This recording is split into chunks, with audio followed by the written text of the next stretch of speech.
All right, Chris, thank you so much. Do we have Councilman Scott Walker on the phone? Can you hear us?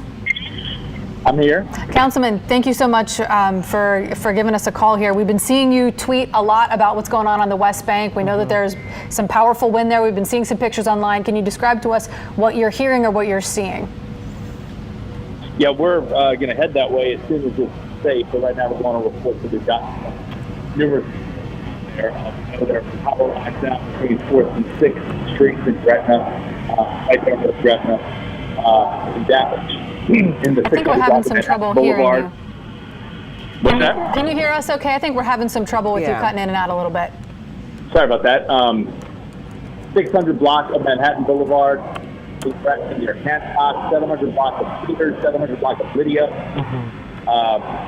Damage again on 9th Street in Gretna. So power lines down from 6th and 9th is what we're hearing at Winn-Dixie.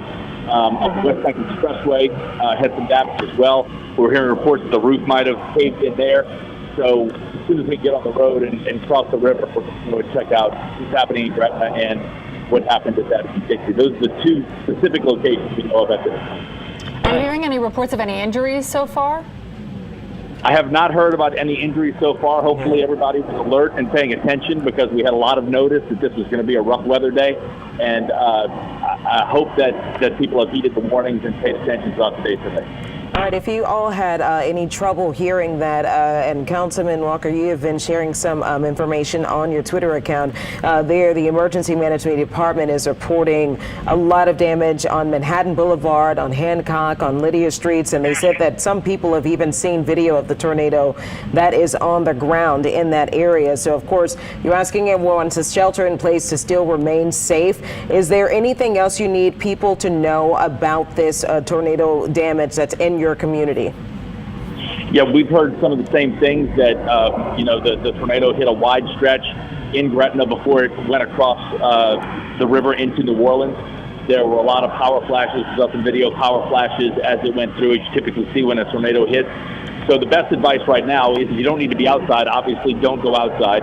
Right. Stay in if you can and avoid this weather as much as possible until things clear up and you can see the damage safely. Now, I know that we talked about the Winn-Dixie. We're seeing some other videos of businesses that have been damaged. Have you heard anything about homes in JP that have been damaged?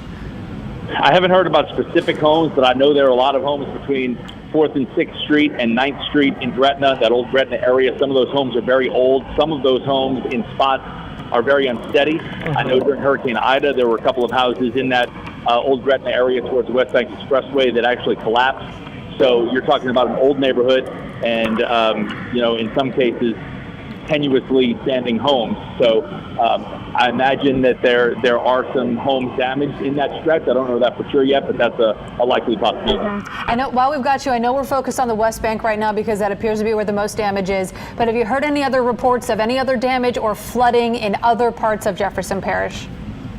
I have not at this point outside of those specific areas. I know at one point Avondale was under the gun and Westwego was a little bit under the gun, but I haven't heard specific damage reports from those places as this tornado moved through. Right now it seems like what we've heard the most about is centralized in Gretna and the Marrero area and Alco Boulevard right now. Councilman Scott Walker, thank you so much for joining us. I know that we, of course, will be stay tuned to any information you might have. I know that people will need assistance as far as the power outages and the damages that we're seeing in that area. Maybe we'll check back in with you a little bit later. Please remain safe this evening. Sure, we'll have more later. Thank you. All right, thank you so much. And